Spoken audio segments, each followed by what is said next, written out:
Welcome to the Xtremist show. I'm your host, Dog Arthur Gaming Redneck, here with my commentary partner in crime, Sky the Almighty. Hey. And this week's topic is what's the advantage and disadvantages of pre-owned and new video games. I think that's the way you wanted to put it. Yeah, something like that, yeah. Okay, something like that. So, well, pre-owned has its advantages in certain ways. Being cheaper? Being cheaper for one part. Second all, games that are like for the older consoles like the PS3, the Xbox 360, Nintendo 64, the older systems, they're very hard. You're almost like, I mean, well, not the PS3 and the Xbox 60 wise to find them new on like Amazon or something like that, but there are certain games that are you have. They are extremely hard to find, and you're pretty much only going to get them pre-owned. So I almost bought a game today that was almost $200. Yeah, I mean, because it's one of those. That's a PS2. And it's one of those most rare games that exists. I did not buy it though. You can't find some. I really haven't looked on Amazon for Xbox original, but I did have found some PS2 games on Amazon that are still new. So I mean, you can. I'm pretty sure if they had PlayStation 2, they might have some original Xbox games as well. I haven't really looked, but they're limited to what they got. You know, they're not just like every PS2 game they're made. It's not just a limited amount. So for older generation games, Nintendo, NES, Sega Genesis, Sega Dreamcast, those are definitely. I mean, you're almost never going to find a new game. New copy of that game. Well, you can find new copies of those games, but you're going to be paying out your ass for it. Yeah. Like I think. Oh my God! Like I'm trying to think. I've seen like sealed copies on Amazon, like of Donkey Kong Country with Super Nintendo, like for $400. Yeah, I mean that's just crazy. I mean, Donkey Kong Country is a good game. Don't get me wrong. It's not but nowadays, in my opinion, it's not worth the. It's not worth the $400 that you're going to pay for it being sealed. You're better off, like if you got a Wii U, you're better off buying on the Wii U Virtual Console for $7, $8 at this point if you're gonna play it, because you really can't get the emulator game, the games for it anymore through ROMs for emulators, because Nintendo actually had them most of the main websites actually take them down. So sadly you're stuck with buying on the Wii Virtual Console at this point, and unless you can download it from somebody who actually has the ROM on their PC, and like at that point put it on there yourself. But I mean, if you're a hardcore collector and you have the money to spend on it, yeah, I can understand spending $400. If I was a multi-billionaire, yeah, $400. Yeah, I would have bought the game I had. That's why I used to wipe my butt with, But I mean, oh, so your toilet paper. Yeah, but I mean, I'm just saying. But I mean, I understand the value of collectible values because I am a collector. I collect comic books. I collect, Magic the Gathering cards. I collect, Warcraft cards. I figurines, figures. I understand the aspect of it, but some of the prices on some of these pre-owned games just don't make sense. I mean, if you're gonna, I understand that, hey, yeah, these games, they're selling on eBay for $190. Well, I'm going to sell this for $190. No, it usually don't way it works, because sometimes you can actually get better deals on eBay, if you're not getting scammed. On eBay? Yeah. There's always that case of getting scammed. That's the risk you play with eBay. I mean, far as like, you know, basing your prices off, like, I mean, you know, GameStop was doing their pre-owned games basically based off the freaking eBay. Are they? Oh. Yeah. Really? Yeah. Actually, some of their games are more expensive. You can actually get them cheaper on eBay than you can. I mean, like brand new games like for Xbox One, PS4. I mean, you're gonna be getting. I mean, pre-owned games that are like just recently came out. You're paying like what, $54.99? Like if you traded in Batman Arkham Knight, you would be paying if you get that game pre-owned, you'd be paying $54.99 for it. And that's before tax. I don't think so. I don't know. That's a pre-owned one over there. But I'm just saying that's normally what you would be paying for Xbox, for PS4, Xbox One titles. Because if a pre-owned game is $54 and a new one is freaking $59, you might as well just go ahead and buy a brand new one. Regardless, that's only $6 more worth, you know. Understandable, but I know a lot of people who, to them, that $5 means a lot. But again, if you're in that kind of position, you shouldn't be buying the game anyway. Yeah, if a pre-owned game is only, now if it's $49.99, if it's like $10 cheaper, and that's more in your budget, then yeah, you should go pre-owned. And plus, I mean, the one thing about pre-owned that, especially with the newer games, that can be that's a curse in my opinion, is that the person who had the game to begin with, GameStop, they don't check their games when it comes to if they work or not.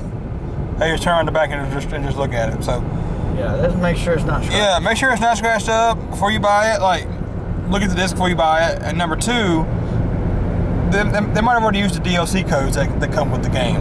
You know, so that's another thing that you are missing out on, is the DLC codes. If there's any DLC codes that are on there to begin with, you're missing out on that. And that, in my opinion, is also a bummer when it comes to pre-owned games.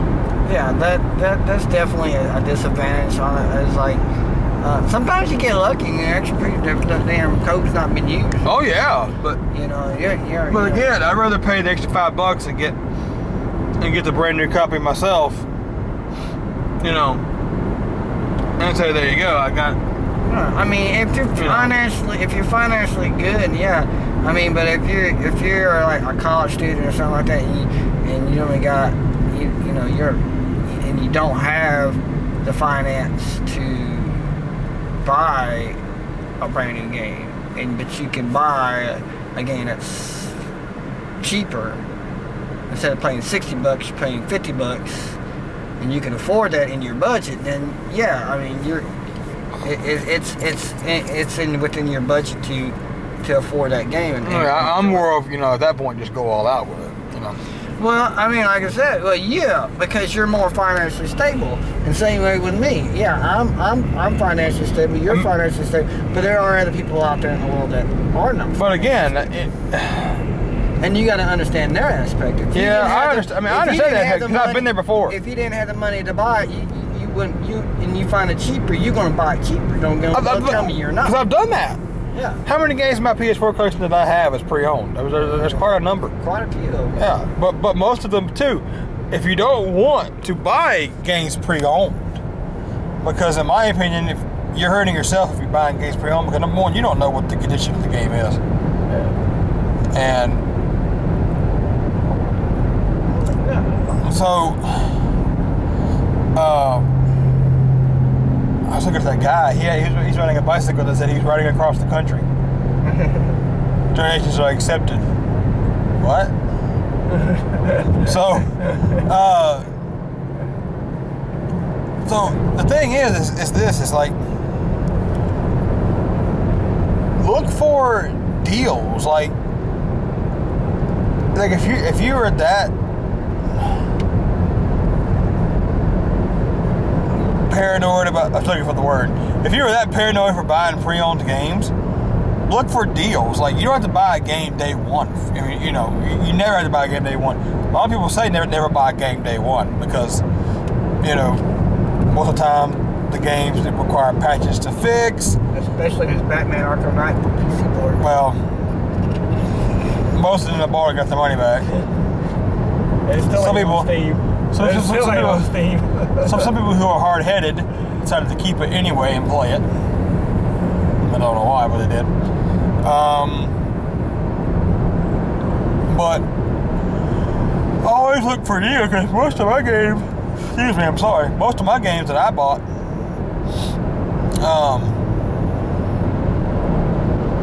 my PS3/PS4 collection is most of them I got on sale. I bought out of my PS4 collection, I probably bought like maybe a few full price, right? Yeah. Man Quintet was full price. Call of Duty Modern Warfare was full price. I mean, some of those games are full price, but most of the ones I got on sale. Like if you wait like during Christmas time or something like that, you're gonna find a lot of games on sale. Yeah, but you gotta be very quick about getting them. Oh yeah. Like, because they go live. There are a lot of people out there who don't consider themselves to be gamers when they actually are. They are closet gamers, and they will come and, oh, I'm buying this for my son or whatever. Hell no, you're not buying it. You're buying it for you. We know. So Christmas time is really a bad example of it, but even Black Friday is even a bad example. But there, I mean, like, you can find deals out there, and sometimes, you know, Target have Target, I think I've seen before, have buy two get one free. So I mean, you can buy 2 video games and get the third one free. I think Best Buy's done that as well before. Sometimes you can find a lot of the retail stores will give you like buy one and get 50% off. So you're only paying half price for a game. You know? So those deals come and go, but they're not like always around.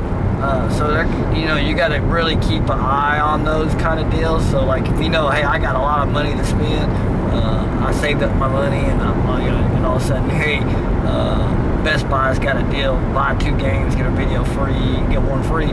You know, go jump on that. I mean, that way you can get 2 brand new games, and if that third game that, you know, okay, well, I didn't want to pay full price for this, but now I can get this game for free. Yeah, because I bought these 2 other games. You can look at it like this. You're like, okay, I went and bought Witcher 3, and I got Bloodborne. I can get another AAA title for free or whatever like that. Like I can buy Battlefield Hardline for free or something like that, you know? And that's a pretty good haul. And if you're like somebody like me, like I despise Square. I do not like Square. I mean, like, the only game I know right now that I am going to pay full price money for right now from Square is going to be Final Fantasy VII Remake. That's just bottom line. I can support something like that because that's a remake of an old game, a really classic game, and I mean, just by the looks of it, I can tell you, I can support something like that. But like Dragon Quest Heroes is another game that Square is putting out. Like, I would rather wait until a pre-owned copy comes along before I purchase it. Square's got a long ways to go to gain my loyalty back, and I just don't feel like they deserve my money. I would rather give my money to somebody else than to give it to them. I mean, I just the way I feel about that company, you know. And I think I just, there's a lot of games that I bought from them, just really disappointed. And I just can't, you know, see myself supporting that company. I just can't, you know. So if you're somebody like that, and I'm like, okay, well, I don't like EA. Okay, well, pretty much everybody don't like EA, but we all still go support their freaking games for some odd reason. I don't know why, like, you know, but yeah. So, but say that if you're like that, like me, you oh, okay, well, you don't like EA or you don't like Activision, and you feel like, hey, I don't feel like giving my money to it, so I'll just go buy a pre-owned copy. That kind of, I can understand that myself. I mean, because I like I said, I'm just not a huge fan of Square, and I just don't feel like they deserve my money till they either shape up or ship out, one of the two. So if they can't if they can't shape up and be the company that they're supposed to be, and give us the quality games that we want, then they don't deserve my support. So that's just how I feel about that. I mean, I just one of the things that I look at when it comes down to buying games. There are a lot of companies out there that I do like, and yeah, I want to support those companies, and I will try out different things. Like there's a I forget who. I'm not sure if it's Atlas or Idea Factory, but there's a game out there called Dungeon Travelers 2. Now it's a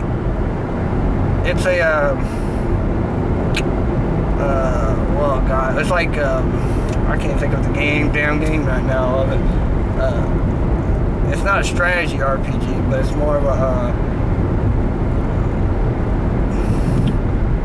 dungeon.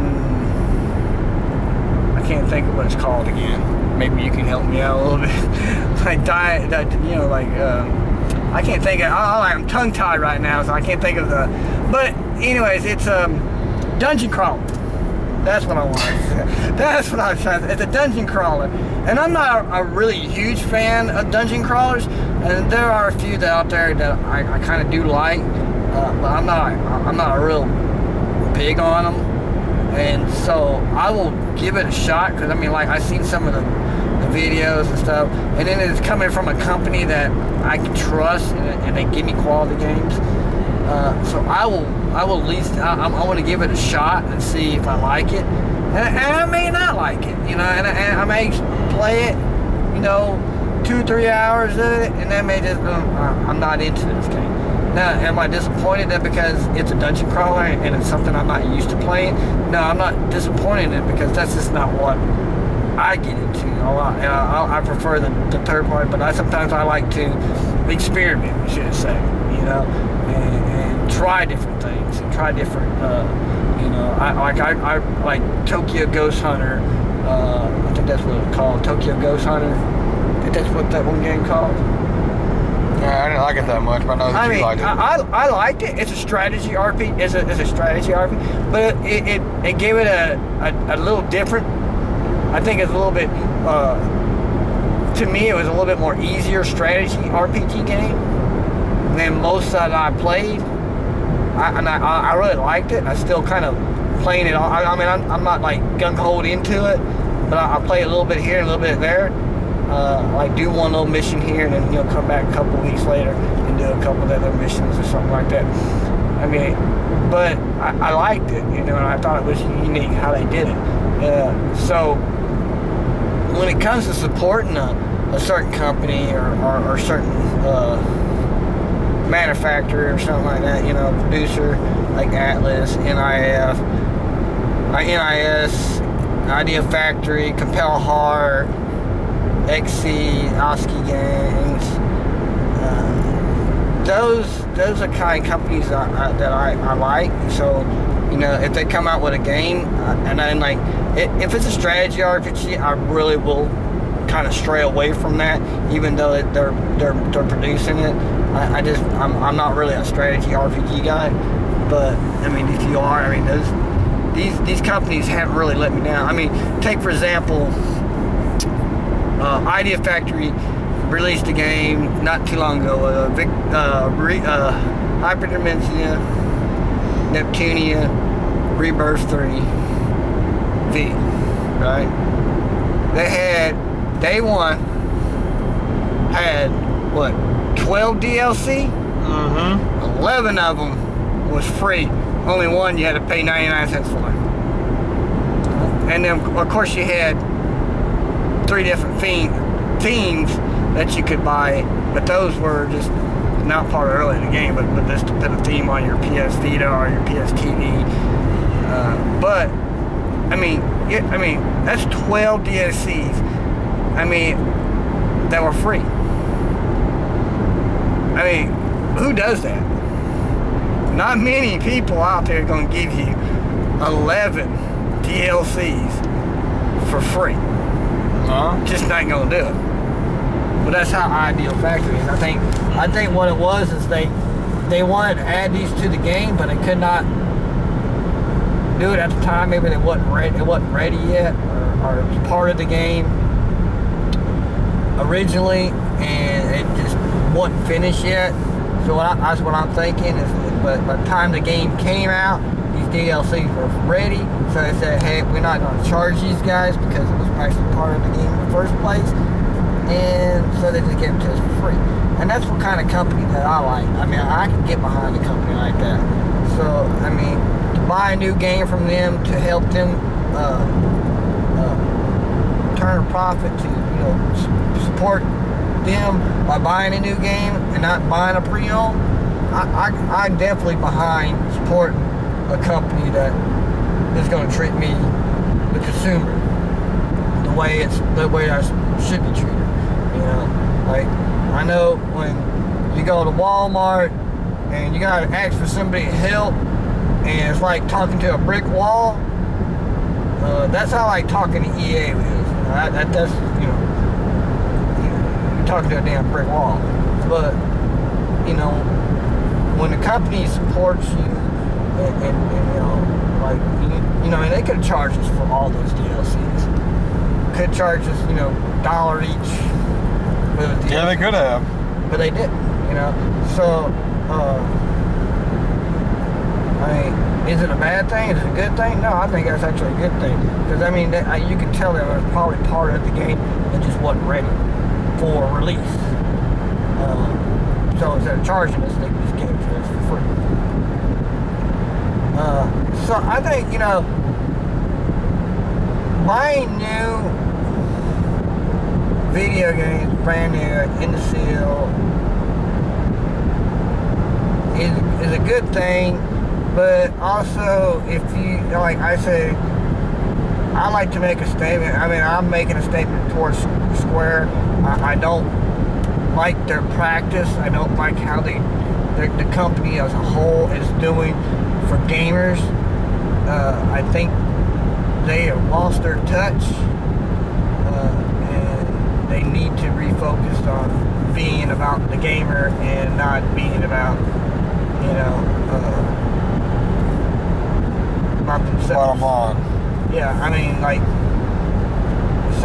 they need to put out quality games for us gamers and not just some cheap crap and then put out 8,000 DLCs and they can buy it all. And it's actually part of the game originally. A lot of the games that I bought from Square, you're just disappointed. And I know they're better than this.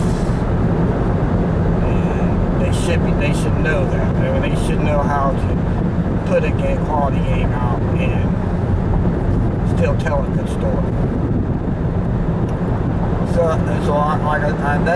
That's just a situation I feel. Of course, I don't know.